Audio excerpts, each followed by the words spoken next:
Hello there, very good evening and welcome to your weekend primetime news bulletin with me, Sharon Silva. Let's start off with a look at your headlines.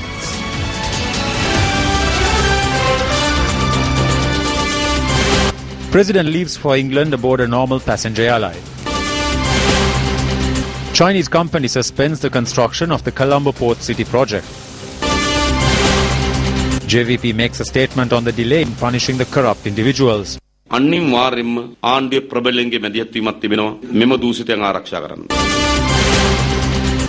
Ratanathera's role in good governance?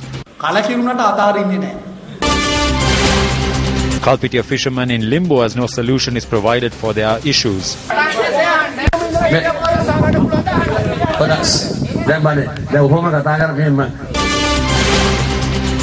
Bill on amending the President's powers complete. A statement from the Prime Minister.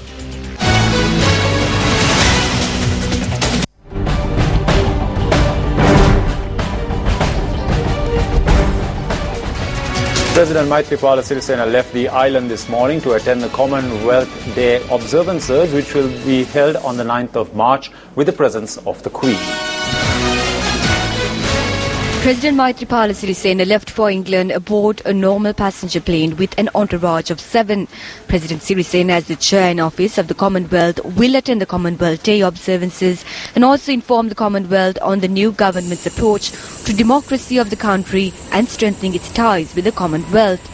In his 3-day official visit to UK, President Sirisena is expected to hold talks with the British Prime Minister David Cameron. In addition, the President will also attend a dinner hosted by the Queen at Buckingham Palace. Next Monday is marked as a special occasion for the Commonwealth. Commonwealth Day is celebrated on a Monday that falls on the second week of March. In view of this day, Her Excellency Queen Elizabeth, together with the current chair of the Commonwealth, President Maithripala Sirisena, will host a special ceremony at the Marlborough residence. A number of leaders are also due to grace this occasion, including Malta, who is the current host of the Commonwealth.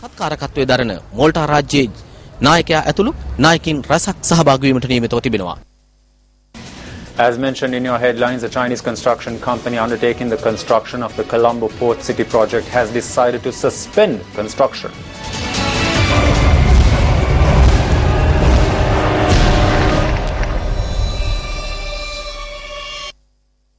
The Colombo Port City project, which commenced in September last year, saw the reclamation of hundreds of acres of ocean land. As environmental, technical issues as well as issues on the contract came to light on a number of occasions, the government attempted to suspend the construction of the project. Several days ago, Cabinet had decided to suspend the construction of the port city. However, construction at the site continued. Today, when Newsfirst looked into the site, construction was not taking place.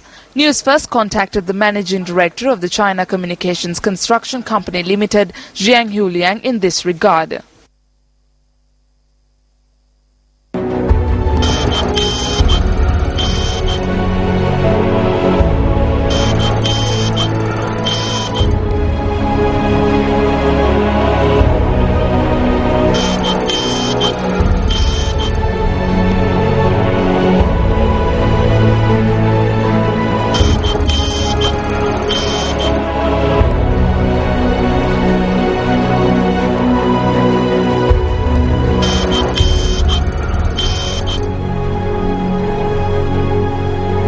I'm calling to find out whether you all have stopped construction at the Port City project. Yes, already stopped. Yes, completely stopped. Have you all been start construction again? It's dependent on the government. Right. So since the government. Yes. Because we already received an official letter from the government. Deputy Minister Eran Wickramaratne says that it was decided to suspend the Colombo Port City project after a primary assessment. Ajita the Costa කියන මධ්‍යම පරිසර අධිකාරියේ සභාපතිතුමාගේ ප්‍රධානත්වයෙන් The Colombo Port City project was investigated by a group headed by the chairman of the Central Environmental Authority, Ajit Di Costa. Because there was no approval for it and because of several legal issues, we investigated it more. They proposed for a suspension of the construction. Based on the recommendation of the cabinet, decided to temporarily suspend the project. Before a proposal is put into action, it needs to be investigated on its financial, economical, environmental, social and technological aspects. Therefore, it was decided to temporarily suspend it and investigate these matters. A decision on the Colombo port city will be taken in future. අවසාන තීරණයක් අනාගතයේදී ඔය කොළඹ වරාය නගරය ගැන ගනී. Minister Kabir Hashim today commented that the suspension of the Colombo Port City project has no connection to the visit of the Indian Prime Minister to Sri Lanka. අපි දැනගෙන හිටියේ නැහැ මෝඩි මහත්තයා එන්නේ මේ අගමැතිතුමා එන්නේ පෝට් සිටිය. We are not aware that Prime Minister Modi is coming to join in the suspension of the Colombo port city. There is no connection to both. We do not have any special attention towards Chinese investments nor the Indian government investments. Investments from any country needs to be transparent. They need to come under the law of this country. There were fraud and corruption that had taken place in several projects of the previous government. There was no proper approval for this port city. The country that invests is not the issue. The same decision would be taken even if it was the United States of America that had invested if there is no transparency. ඇමරිකාව ඒ ආයෝජනය කරලා තිබ්බත් අපේ ආණ්ඩුව ඒ තීරණයමයි ගන්නෙ ඒකේ විනිවිදභාවයක් නැත්තම්.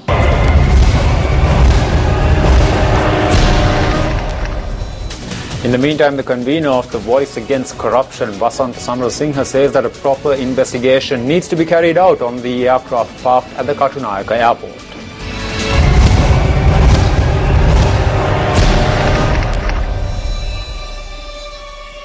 More information is coming to light over the Boeing 727 aircraft used for cargo transport that has been parked at the Katunayaka International Airport for a long period of time. In the midst of the revelations being made, Cosmos Aviation Services issuing a communique said that the aircraft was leased from another company. The statement also notes that the agreement between the company which owns the aircraft and Cosmos Aviation was annulled on the 29th of August 2012. The statement reads further that payments owed to the BIA have been made by the company which owns the aircraft. However, this agreement on which Cosmos Aviation Services had leased the aircraft for raised more questions based on their clarification.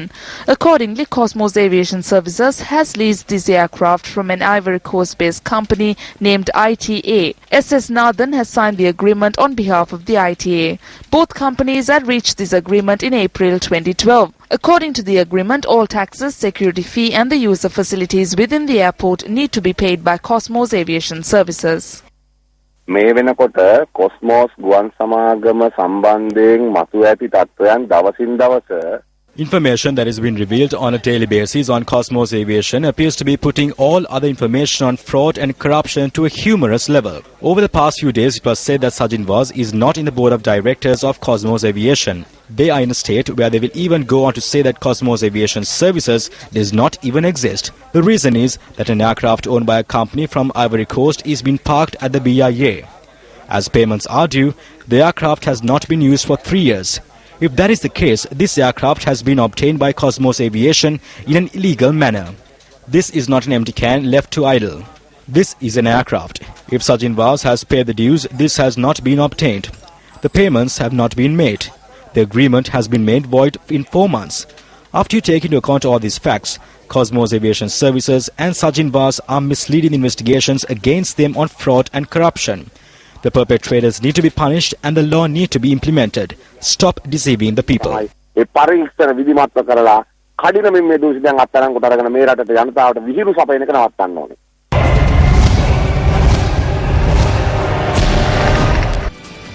Leader of the JVP, Anura Kumara Disanayake, states that the tolerance level of his party has exceeded due to the delay in punishing the corrupt. He made the statement at a media briefing held in Jaffna today. There are two main reasons behind the fall of the previous government. That is democracy and independence, corruption and fraud. Due to that, the people are having high hopes that those perpetrators will be punished before the law. We will intervene to reveal these perpetrators. We cannot be satisfied with such an efficiency. The time has now come to investigate on the property owned by them in foreign countries and also the foreign-owned accounts. So how did they purchase the flight that is at site? How did they open up aviation schools? How did they build mansions in the Colombo city? How many shops did they take over in the duty-free section at the Katunak airport? There is crime and corruption taking place everywhere. Taking action against this should not delay any further. Take action to punish these corrupt individuals, or else stalwarts in the government will definitely try to protect these perpetrators. If there seems to be a failure to review these individuals in another 2 to 3 weeks, then we will have to view this as an aversion by the rulers. CID records statement from the chairman of Avantgarde for 10 hours yesterday. Bribery allegations against Minister Rishad Baduddin still not called. Allegations against former Minister Johnston Fernando. Statements recorded for 7 hours. IRD investigates Sajini Vaskunawardhana. Details acquired on assets. 6 complaints made with a special force division to investigate large-scale fraud. No information on the investigation. Statements recorded from Rohita Begunawardhana, Lakshman Vasanta, Reginald Kure over bribery allegations. 100 days goes fast.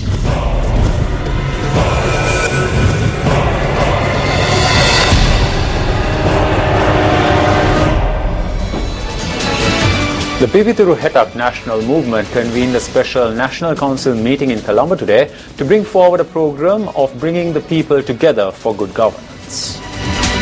The meeting was presided by Prime Minister Ranil Wickremesinghe and several intellectuals representing various fields. The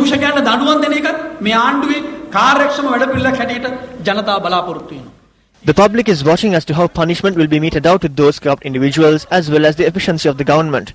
They have arrested Vilay Sudha, and he has announced that there are 2 ministers involved in this drug racket. There are also names of 2 police officers. Now what do? We do not know if Vilay Sudha will be assassinated tomorrow or the day after. We as a nation and as the 2 main political parties must come together and eliminate this problem. I am hoping that we can all work towards establishing a culture that will not allow these 4 or 5 corrupt ministers to be allowed to be nominated by any political party.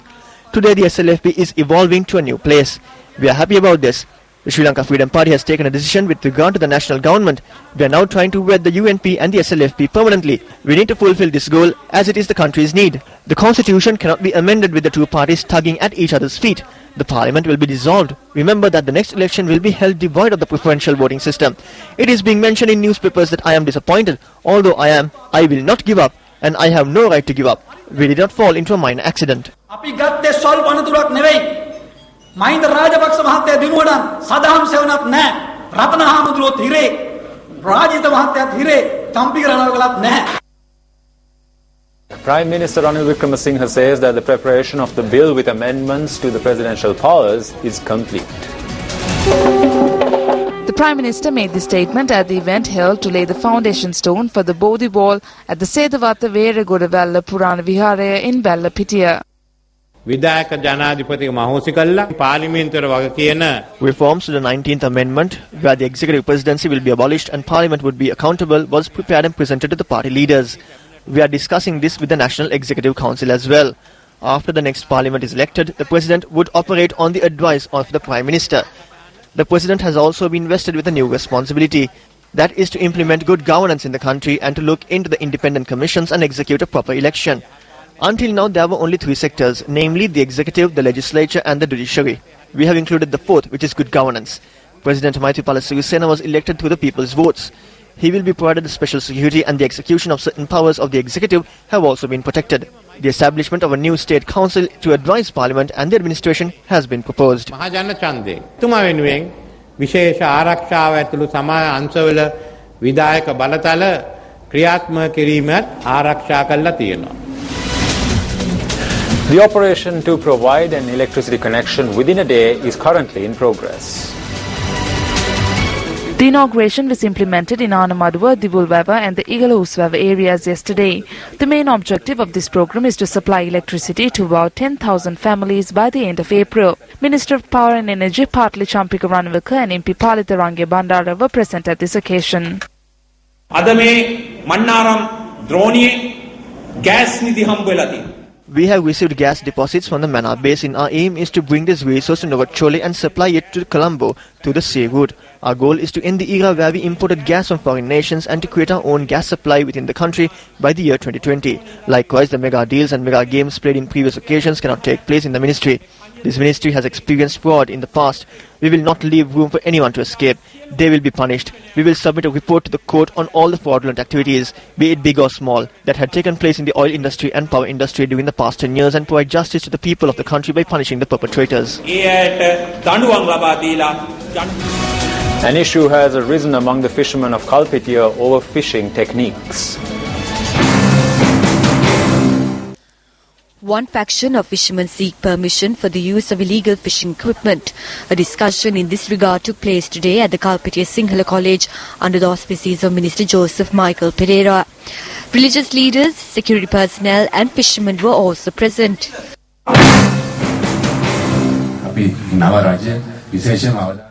The new government emphasizes on law and good governance. We do not hope to provide permission for small groups to operate in the manner that violates the people's rights.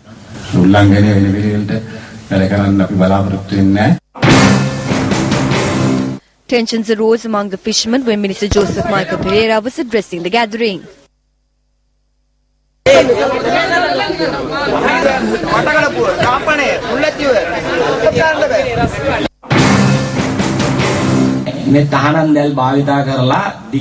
When illegal nets are being used to destroy the fish, it is difficult for us to live. Around 53 vessels use this equipment among the 2,800 fishermen here.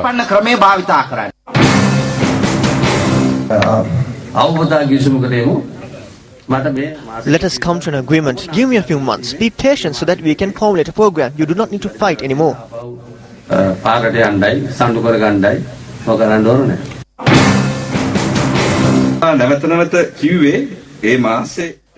minister wanted time. He is right. If the answer was given, there would be hooting here while another side will be against it. If no is the answer, then no will be the answer.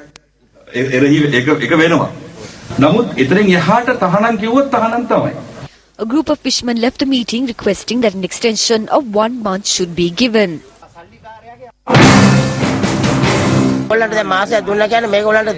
They were given a month. That means they will continue to violate the rules. They will continue this even more. They gave us time to continue like this for 2 more months. If this is to be banned, ban it. The minister requests a period of 1 month in order to provide a solution to the fishermen. Afterwards, it is the off-season. Fishermen request that a proper solution be provided rather than baiting the fishermen. These are a few comments made at events in several areas of the country. The cabinet has approved the plan proposal presented by me to provide a 20,000 rupee allowance to pregnant mothers at the time of birth, as well as the steps proposed by me with regard to their nutrition. The first stage of this project will commence under the patronage of the President on the 21st of this month in Polonnaruwa.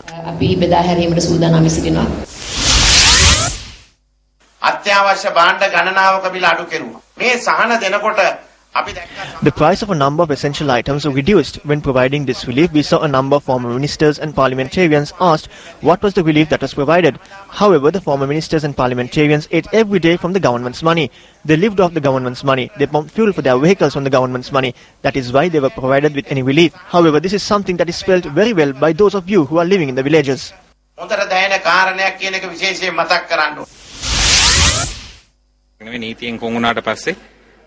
There is a trend to be cornered by society once they are cornered by the law.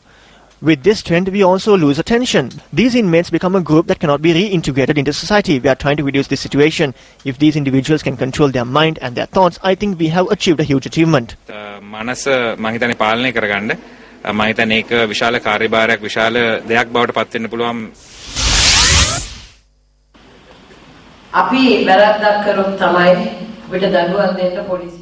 If we commit an offence, it is the police that is empowered to arrest us. If we commit an offence, it is the court that is empowered to try our case.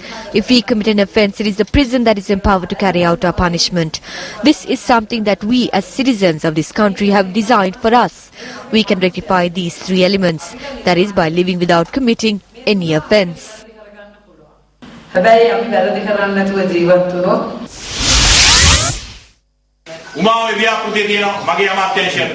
The Uma Oya project comes under my purview. It costs $529 billion. There were demonstrations, there were debates at provincial councils. They want to stop this project. We are to pay for the sins committed by the previous government. We have to accept those sins. I have decided to call for a complete report. We hope to present this report to the President and then seek a solution. We do not hope to put a stop to this project.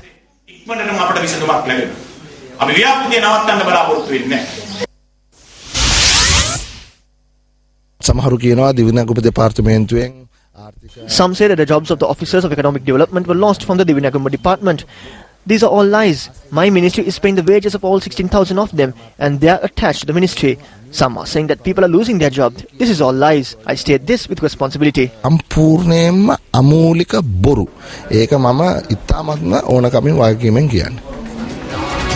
Indian Foreign Minister Sushma Swaraj, who is in the island for a 2-day visit, called on several political leaders today.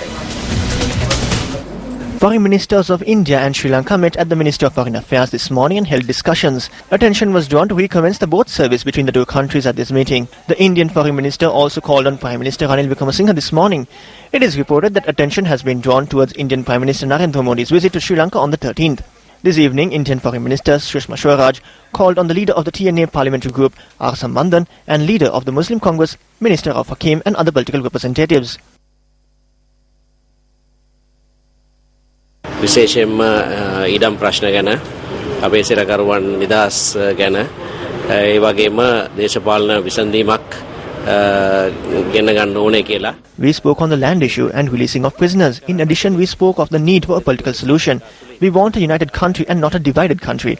We want a political solution that can be accepted by all. We need the support of India for this. අපි ලෑස්ති ඒකට ඉන්දියාගේ සහාය අපිට ඕනේ කියලා අපි කිව්වා. නැගෙනහිර පළාතේ හැම පාර්ශවයත් එක්කම එකතු වී ජාතික ආණ්ඩු සංකල්ප.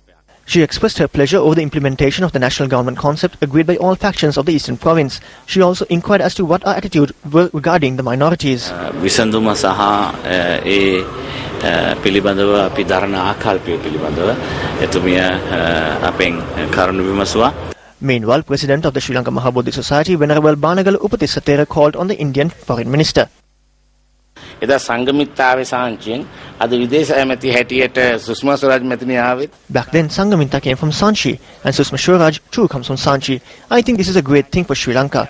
We are constructing a Buddhist university in Sanchi. Her support is continuously extended towards us. We also commend the support she gives to the Sanchi Mahabodhi Society through the Sanchi Buddhist Center. ඒ වගේම සාංචි බෞද්ධ මධ්‍යස්ථානයේ සාංචි මහබෝධි සමාගමේ වැඩ කටයුතු තුමේ දක්වන සහයෝගයට අපි තාමත් ස්තුතිවන්ත වෙනවා. Prime Minister Ranil Wickremesinghe has said that the Sri Lankan Navy is only acting as per the law when it fires at Indian fishermen entering Lankan waters, and therefore they should keep away. The Prime Minister made this statement to Tanti TV, an Indian-based TV channel. Poaching waters, can this be punished with shooting? Human rights Look, violation? we have no coast guard. We only recently established a coast guard. But you remember, you asked me the first thing. You are trying to put the IMF. Why are you coming into our waters? Why are you fishing in our waters? Stay on the Indian side. Then there will be no issue. No one will shoot anyone else. You stay on the Indian side and let our fishermen stay on the Sri Lankan side. We are otherwise don't charge, make accusations about human rights violation by the Navy. You came in there. Look, we are taking away our livelihood of our northern fishermen. But that can't justify taking lives, no sir. Look, you can't come. It's a right of this. Someone tries to break into my house, I can shoot. If he gets killed, the law allows me to do that. Look, on the fishermen's one, as far as I am concerned, I have a very, very strong line. This is our waters, and the fishermen of Jaffna should be allowed to fish. And I mean, we stopped them from fishing. That's why the Indian fishermen came in. They must be allowed, and they are willing to have a deal. Let's have a reasonable deal, but not at the expense of the income of the northern fishermen. In related news, Indian politicians reacted to Sri Lankan Prime Minister Ranil Wickremesinghe's remark on Indian fishermen. तो वो साफ कर रहे हैं कि हम इस पर अपना राष्ट्रीय हित पर कोई. It is clear that they will not compromise with the national interest of their nation, and we should understand that.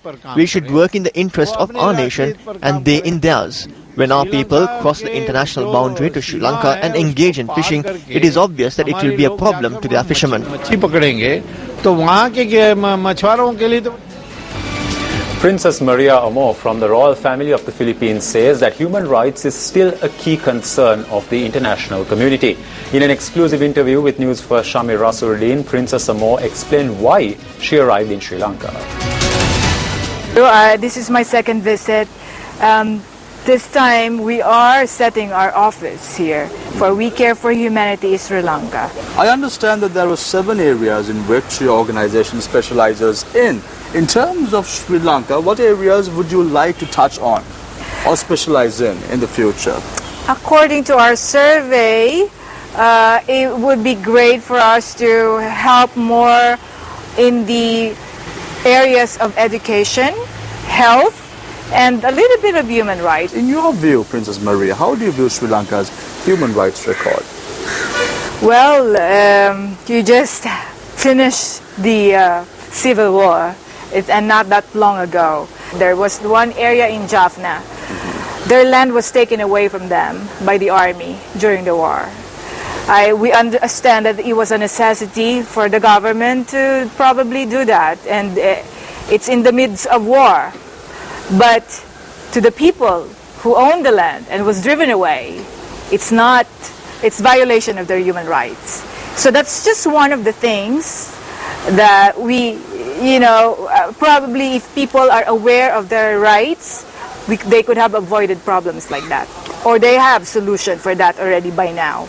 We Care for Humanity organization, what sort of support can the people in Sri Lanka anticipate in the future? One of the supports that we can give to the Sri Lankan chapter and community is our connections in the outside world, outside Sri Lanka, and bring them here. Bring the empowerment, empower more people here. Princess Maria, you are representing the royal family of the Philippines as well during a visit to Sri Lanka.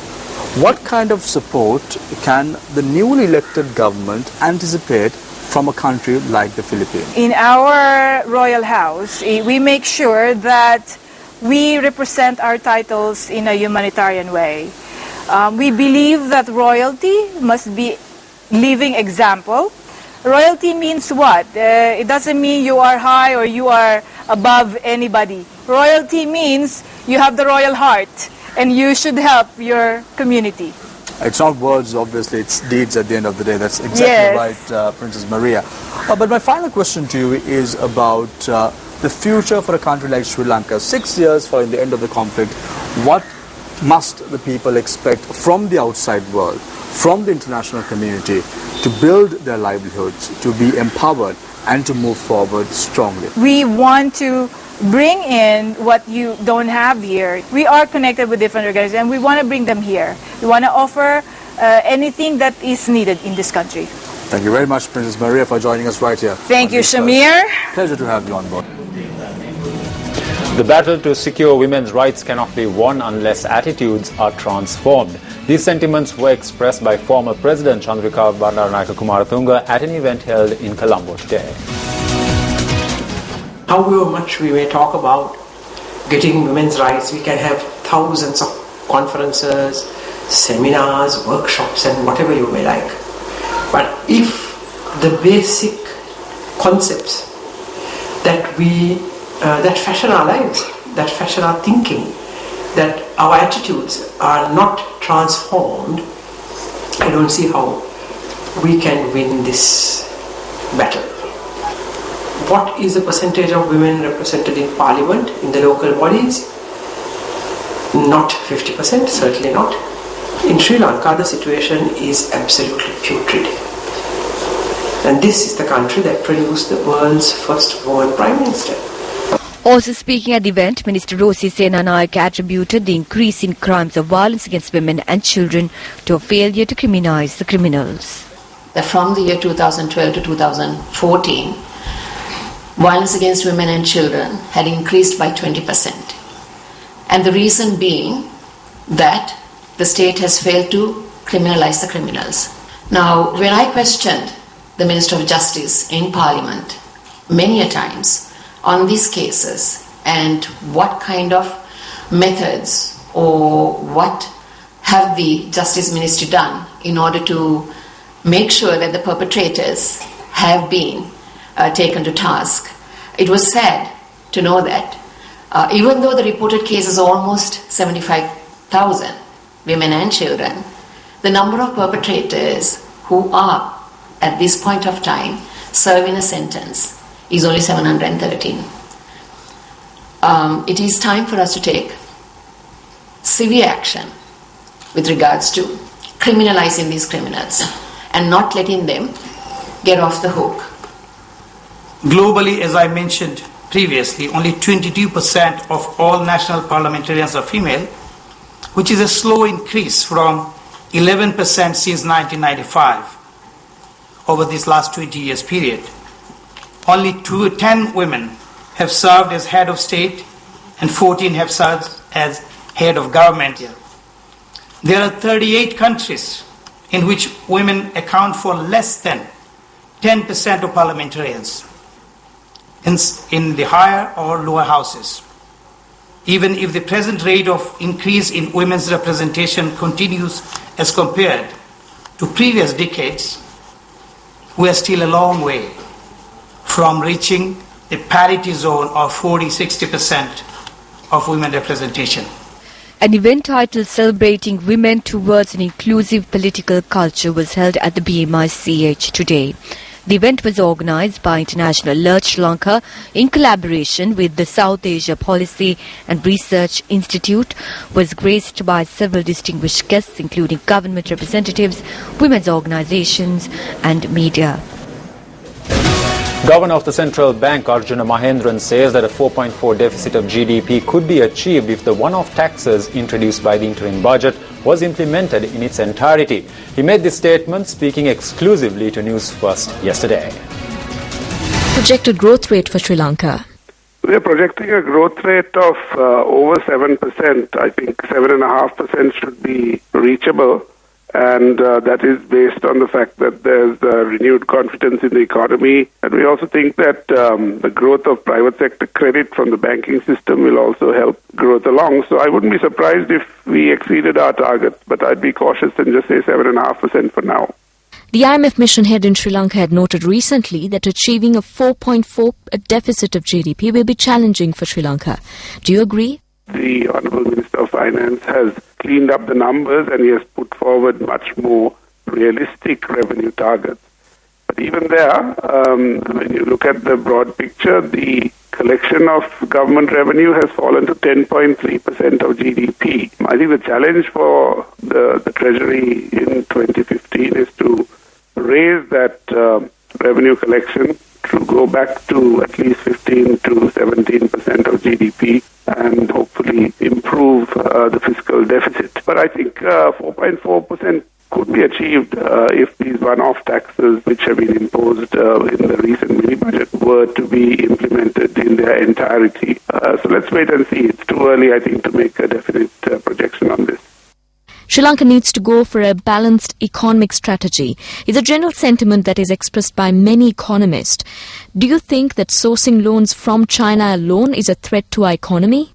We have no problem with China, but obviously the Chinese government was funding a lot of this investment in projects through bank loans.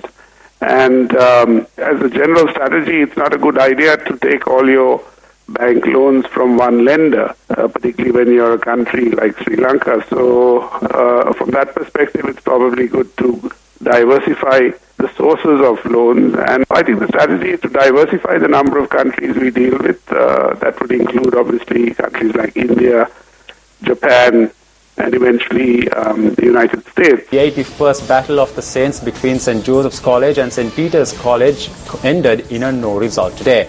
The 86th Battle of the Maroons commenced today at the SSC grounds in Colombo. At stumps today, batting their first innings, Nalanda College were on 112 runs for the loss of 3 wickets. Two of the oldest Buddhist schools in Sri Lanka, Ananda College and Nalanda College, battled for the Sujiva Kamalasurya Memorial Trophy for the 86th time this year. Shammu Ashan headed the Anandians into battle, while Nalanda is being led by Malinga Amarasinghe. Nalanda won the toss and invited Ananda to bat first. Nisal Francisco scored 53, while Shammu Ashan top scored with 114 runs. Ayanta de Silva bagged 5 for 32. Earlier, Ananda College declared their innings on 245 runs for the loss of 9 wickets.